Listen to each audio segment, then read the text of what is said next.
enough, I suppose there is.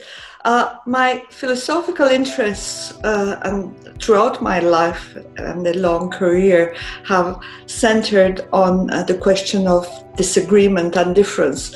If you wanted to find a sociological or personal reason for that, it goes back to my history as someone belonging to a multiplicity of cultures and languages and political systems.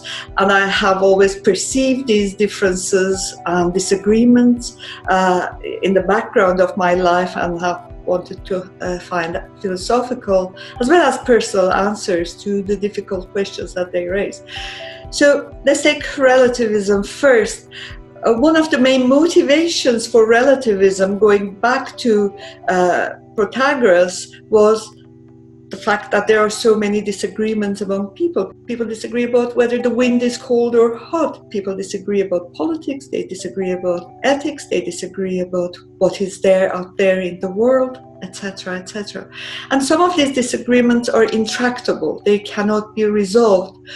How are we going to respond to these intractable disagreements? Well, relativism is one response.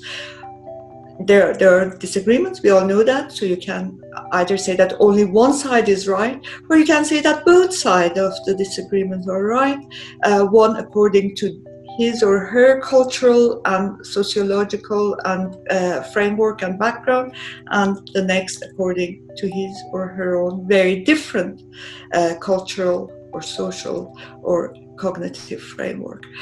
So that solves in some ways the problem of disagreement. Now, how does that relate to trust?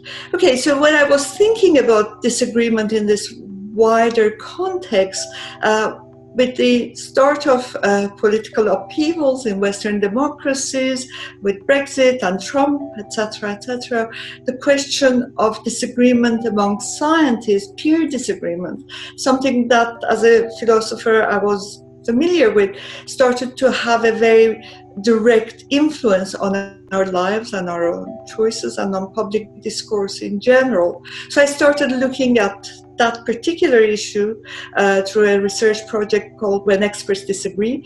The project was, well, multidisciplinary between a scientist and a philosopher, but had a practical dimension. We just wanted to see how we can understand the phenomenon of disagreement among scientists. And then more or less all hell broke loose, and we had series of backlashes against experts, whether it was on climate science or against economists, etc. And I began looking into the question in much more detail and in a more practical sense, in a sense that was relevant to empirical work being done in these areas.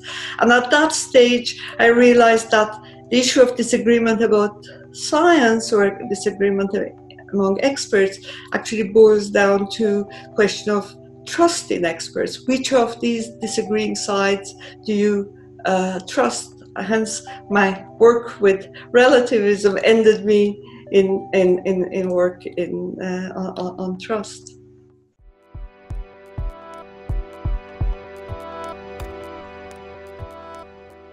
The project When Experts Disagree was fundamentally just about that, about instances of disagreement between experts with similar background and similar training and similar understanding of issues, and yet coming up with very different conclusions. We were particularly interested at that time in the question of climate science, but in fact the series of studies that we did showed that or supported the view that there is relatively little disagreement among climate scientists. Our other case study was disagreement among astrophysicists. They found out that there was far greater disagreement among astrophysicists than climate scientists, but astrophysics does not have any political consequences, so no one pays much attention to their work.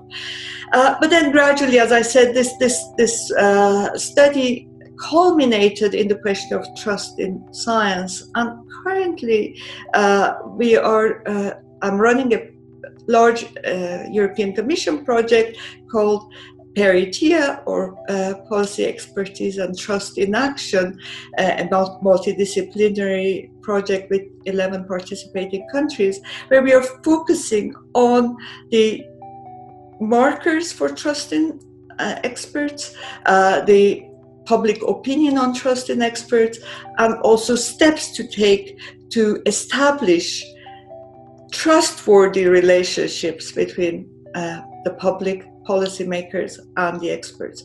So what we think now, what we are focusing now, is not just a question of trust, but we have turned it into the question of trustworthiness. We should not blindly trust anyone. So that applies to all areas. We should only trust those who are trustworthy. So the question we are asking, what are the markers? What are the conditions? What are the criteria of trustworthiness, and not just how and when we trust others, including experts? So there are some standard, well-known criteria for trustworthiness: efficiency, reliability, honesty, etc., etc. And those criteria are established on basis of track record, background education, performance, and so on. But also, we think that looking at the political scene today, many experts and policymakers may have underestimated the role of, firstly, emotions or affects, and secondly, role of values in establishing trust and trustworthiness. Various studies, including those done by one of my colleagues in the project, Bobby Duffy at King's College London, have shown that people actually perceive trustworthiness in terms of not just these formal criteria of competence and track record, etc., but also in terms of group values and group emotions.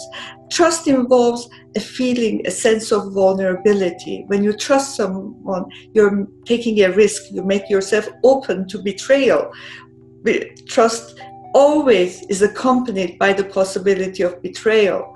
And it's that possibility that should be taken account in the relationships between people who are to be trusted or wish to be trusted and people who do the trusting. And I think maybe somewhat controversially that this applies to experts just as much to our parents and friends and children, etc.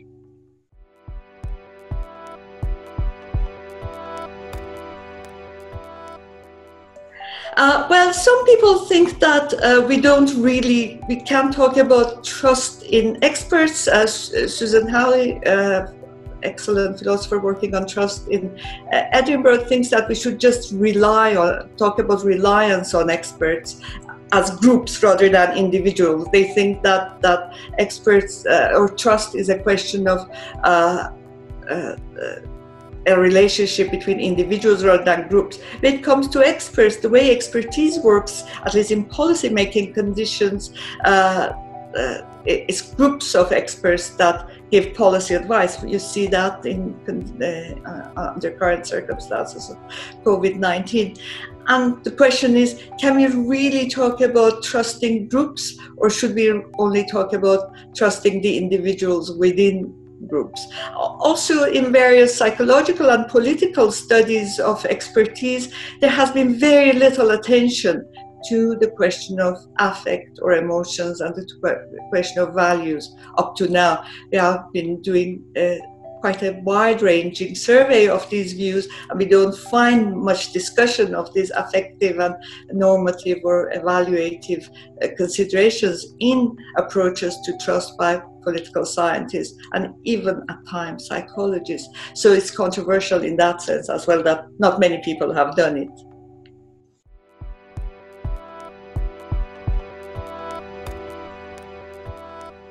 So our project has 3 steps. The first step, and that's the step we are currently engaged in, is purely theoretical. We are looking at philosophical, sociological, and psychological literature on trust in experts. The second phase is empirical. And that's going to start quite soon. We are going to do surveys in novel ways, in ways that have not been done before, at least to some extent, and also lab experiments using behavioral economics approaches. And then once we have the results of all of these, we'll enter the third phase. In my view, in a way, this is the most important phase, where we try to establish direct linkages between experts and the general public and policymakers through the so-called mini fora or citizens' assemblies at small scale. The strategy here is to bring groups of ordinary lay people together with experts, place them in direct contact with each other, and to start conversations between them, and to try and see if this helps in establishing trust between the experts and the non-experts. I think this is the way to go to strengthen democracy in all sorts of areas. The steps have been taken quite successfully in Ireland when it came to the very difficult abortion referendum and equal marriage referendum. And I think we can do the same for smaller but equally important questions of the role of science in our public life.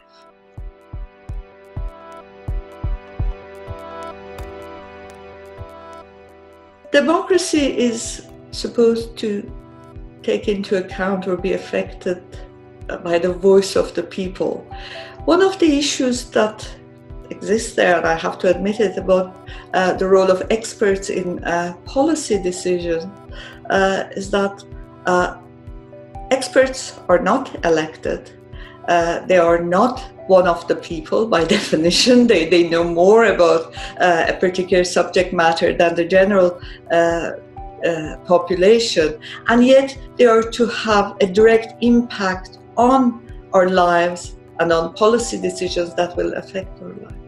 So a citizen assembly, in that particular instance, in the case of experts and policy decisions, would allow the voice of the people to be heard more directly. It will allow a dialogue between policymakers and the general public in a live and ongoing fashion. Citizen assemblies are supposed to be based on conversations rather than a small group making decisions and then putting those decisions to vote. So it's a way of overcoming some of the deficits of a democratic system when that democratic system is being implemented in very large and technologically advanced societies in particular. It's a way of establishing a connection between people and the governance or the system of governance in place. That's why it can be applied to all sorts of issues, all sorts of questions, from small to large, and it has proven to be quite effective until such time that the more effective method is found.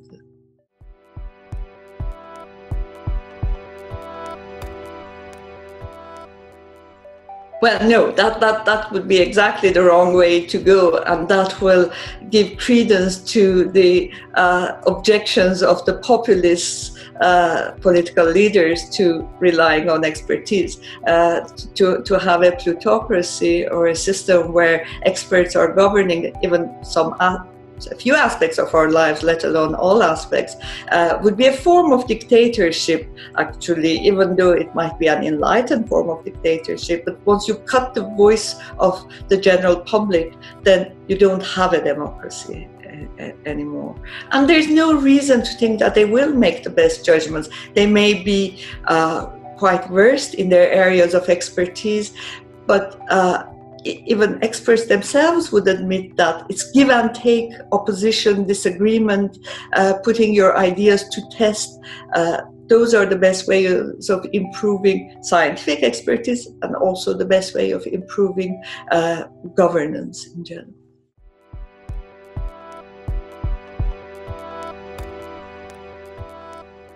Interestingly, I think the horrendous events of the pandemic have improved so far the relationship between experts and the general public. Even Michael Gove, who famously questioned the role of experts and said, who needs experts, now relies on experts. Now, there are dangers to that. I think some governments, we have seen examples of that in many different countries, do blame their errors on experts. Secondly, experts, in this case, in case of pandemics, medical experts, virologists, etc., like all scientists, are prone to errors. The advice they give cannot be 100% correct, and their errors could have horrendous consequences. So they're placed in a particularly difficult position right now, because there is so much uncertainty around this new virus, and any advice they might present is going to be inevitably provisional, but will have negative consequences once it's proven to be wrong. So we are witnessing a very interesting moment in the relationship between experts and the general public. On the one hand, the general public more than ever is showing trust in experts, and this has been backed by various surveys that have been taken around in European countries and in America on the question of COVID-19 and trust in experts.